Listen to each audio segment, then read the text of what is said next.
It's raining pretty hard. I don't think this will stop in the next 2 hours.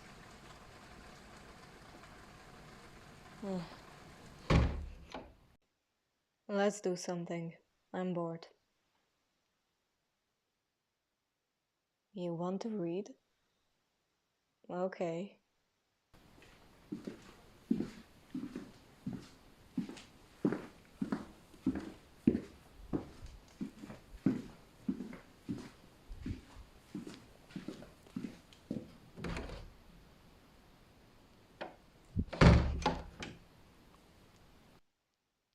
Okay, so what do you want to read? You don't know? Okay then, come on, let's go find something.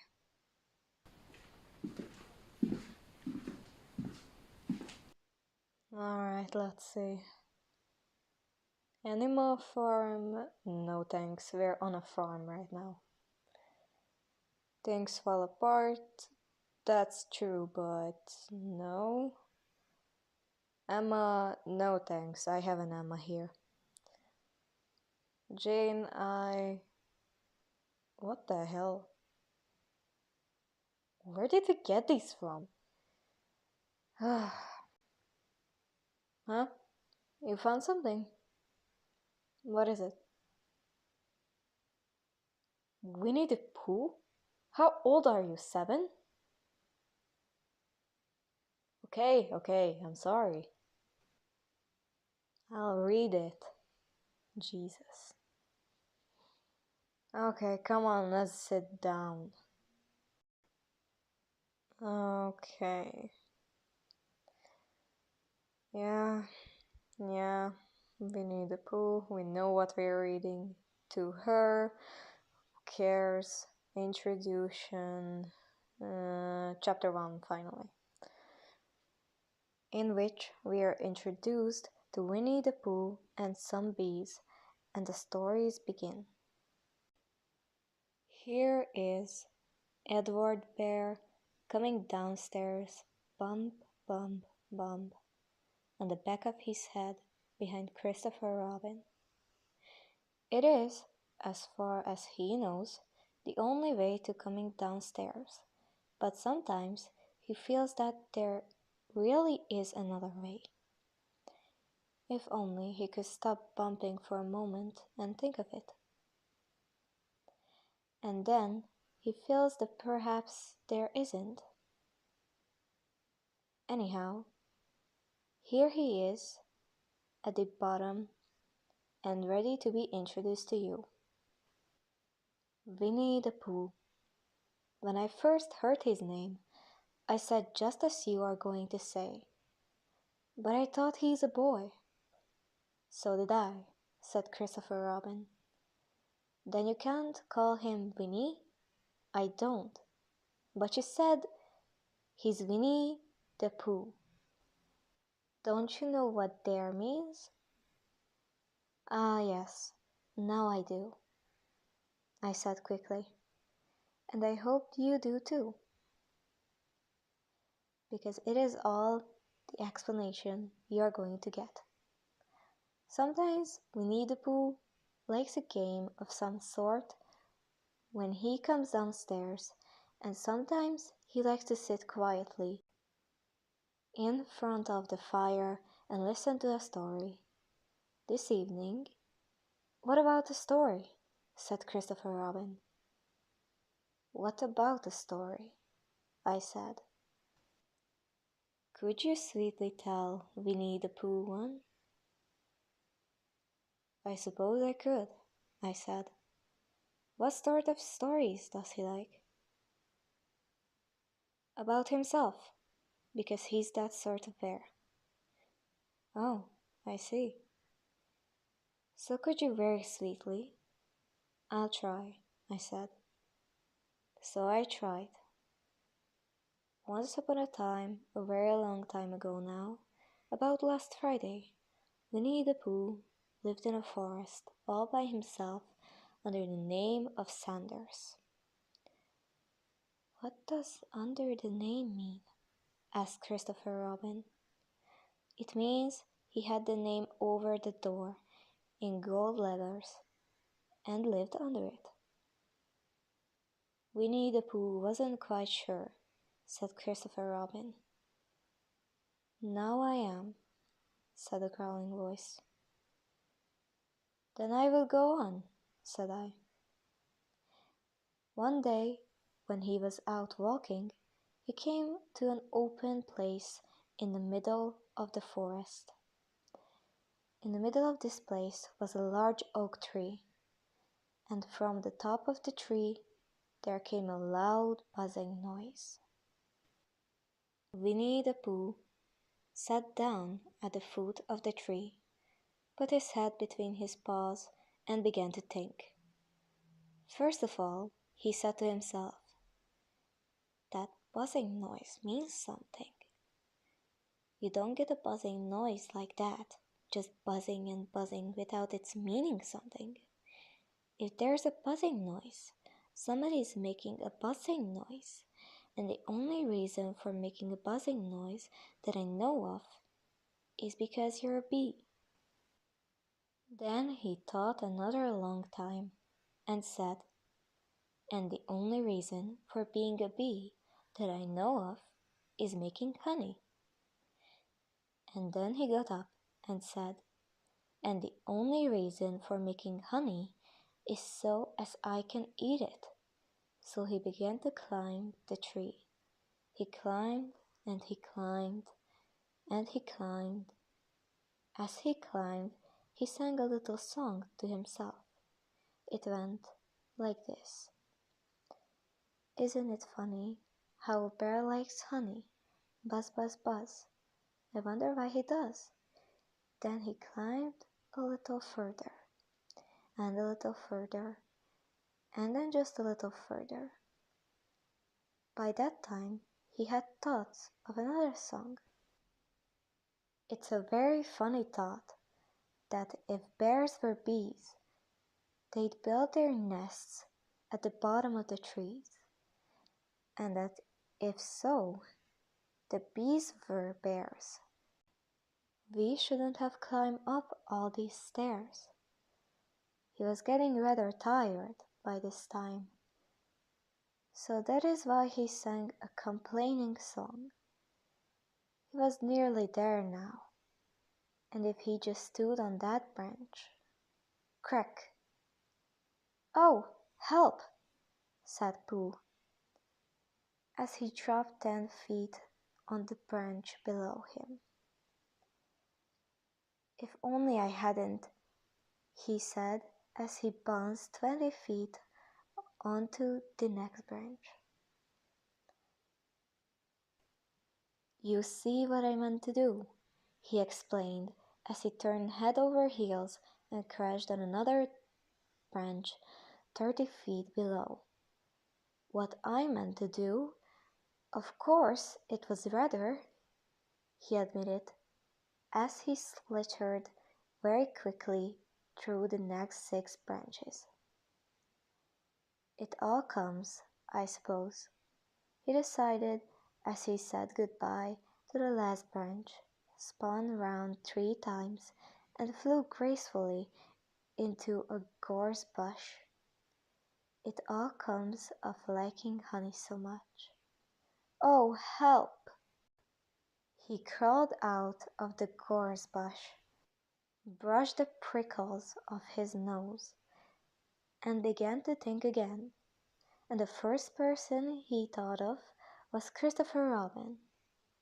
"Was that me?" said Christopher Robin in an awed voice, hardly daring to believe it. "That was you." Christopher Robin said nothing, but his eyes got larger and larger, and his face got prinker and prinker. So Winnie the Pooh went round to his friend Christopher Robin, who lived behind a green door in another part of the forest. "Good morning, Christopher Robin," he said. "Good morning, Winnie the Pooh," said you. "I wonder if you've got such a thing as a balloon about you." "A balloon?" "Yes," I just said to myself coming along. "I wonder if Christopher Robin has such a thing as a balloon about him." I just said it to myself, thinking of balloons and wondering. "What do you want with that balloon?" you said. Winnie the Pooh looked around to see that nobody was listening, put his paw to his mouth, and said in a deep whisper, "Honey." "But you don't get honey with a balloon." "I do," said Pooh. "Well, it just happened that you had been to a party the day before at the house of your friend Piglet, and you had a balloon at the party. You had had a big green balloon, and one of Rabbit's relations had had a big blue one, and had left it behind, being really too young to go to a party at all, and so you had brought the green one and the blue one home with you." "Which one would you like?" you asked Pooh. He put his head between his paws and thought very carefully. "It's like this," he said. "When you go after honey with a balloon, the great thing is not to let the bees know you're coming. Now, if you have a green balloon, they might think you were only part of the tree and not notice you. And if you have a blue balloon, they might think you were only part of the sky and not notice you. And the question is, which is most likely?" "Wouldn't they notice you underneath the balloon?" you asked. "They might, or they might not," said Winnie the Pooh.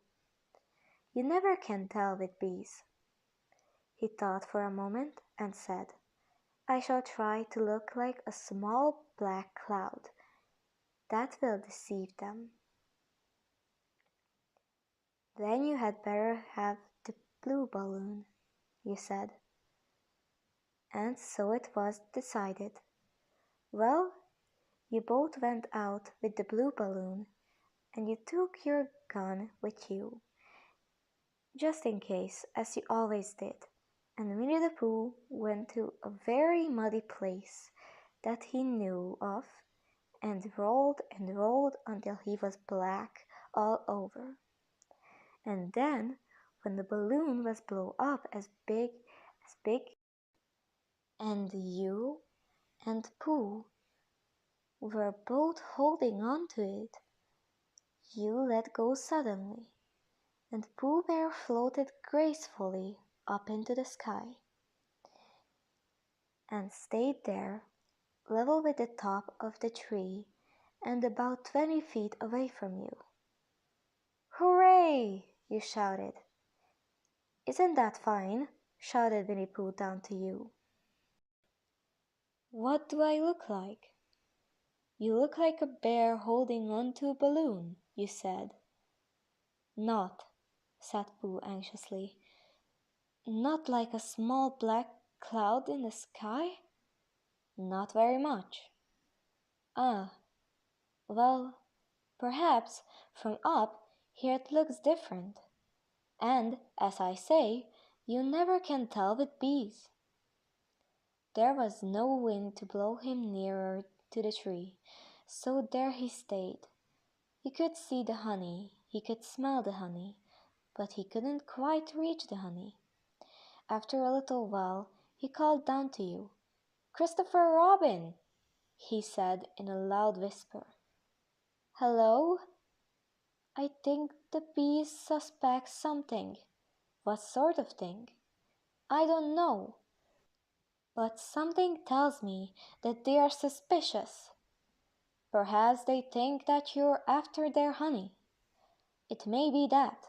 You never can tell with bees." There was another little silence, and then he called down to you again. Christopher Robin. Yes? Have you an umbrella in your house? I think so. I wish you would bring it out here and walk up and down with it and look up at me every now and then and say, toot toot, it looks like rain. I think if you did that, it would help the deception which we are practicing on these bees. Well, you laughed to yourself. Silly old bear. You didn't say it loud because you were so fond of him and you went home for your umbrella. Oh, there you are, called down Winnie the Pooh as soon as you got back to the tree. I was beginning to get anxious. I have discovered that the bees are now definitely suspicious. Shall I put my umbrella up? You said. Yes, but wait a moment. We must be practical. The important bee to deceive is the queen bee. Can you see which is the queen bee from down there? No. A pity. Well, now, if you walk up and down with your umbrella saying, toot toot, it looks like rain. I shall do what I can by singing a little cloud song, such as a cloud might sing, go. So, while you walked up and down and wondered if it would rain, Winnie the Pooh sang the song. How sweet to be a cloud, floating in the blue. Every little cloud always sings aloud. How sweet to be a cloud, floating in the blue. It makes him very proud to be a little cloud. The bees were still buzzing as suspiciously as ever. Some of them, indeed, left their nests and flew all around the cloud as it began the second verse of this song. And one bee sat down on the nose of the cloud for a moment, and then got up again. Christopher, ow! Christopher Robin! Called out the cloud. Yes? I have just been thinking, and I have come to a very important decision. These are the wrong sort of bees. Are they? Quite the wrong sort. So I should think they would make the wrong sort of honey, shouldn't you? Would they? Yes. So I think I shall come down. How? Asked you. Winnie the Pooh hadn't thought about this. If he let go of the strings, he would fall, bump, and he didn't like the idea of that. So he thought for a long time, and then he said, Christopher Robin, you must shoot the balloon with your gun. You have got your gun. Of course I have, you said. But if I do that, it will spoil the balloon, you said. But if you don't, said Pooh, I shall have to let go, and that would spoil me. When he put it like this, you saw how it was, and you aimed very carefully at the balloon and fired. Ow! Said Pooh. Did I miss? You asked. You didn't exactly miss, said Pooh, but you missed the balloon. I'm so sorry, you said, and you fired again, and this time you hit the balloon, and the air came slowly out, and Winnie the Pooh floated down to the ground. But his arms were so stiff from holding on to the strings of the balloon all that time that they stayed up straight in the air for more than a week. And whenever a fly came and settled on his nose, he had to blow it off. Christopher Robin nodded. I do remember, he said. Only Pooh doesn't very well. That's why he likes having to talk to him again, because then it's a real story and not just a remembering.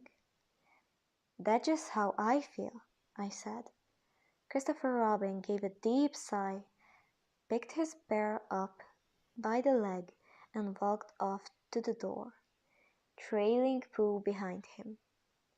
At the door he turned and said, "Coming to see me have my bath?" "I might," I said. "Huh?"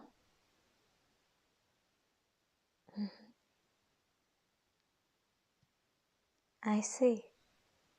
You fell asleep again."